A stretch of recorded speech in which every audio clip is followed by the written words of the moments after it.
Аз няма да влизам в детайлите, тъй като министър Демерджиев имаше достатъчно подробни изложения. Но това показва два момента. Първият – наличието на едни косвени връзки в висшия етаж на държавното управление. Тези косвени връзки, на пръв поглед, те не се виждат. Те не са така водещи, но всъщност те оказват и могат да оказват съществено влияние в решенията в държавното управление. Казвам държавното в най-широки смисъл.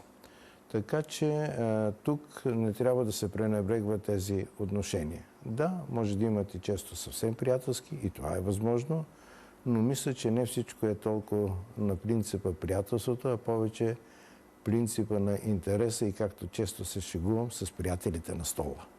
Как обаче се доказват такива зависимости? Значи, тези зависимости, те пряко не могат пряко да се докажат, но те са едно допълнение към пряки доказателства, ако има такива, най-вероятно такива има, за дейността или имотното състояние на тези хора.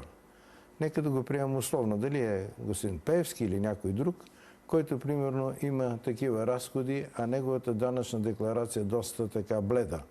Веднага възниква въпросът, защо е тази диспропорция в приходи, разходи и респективно платени данъци.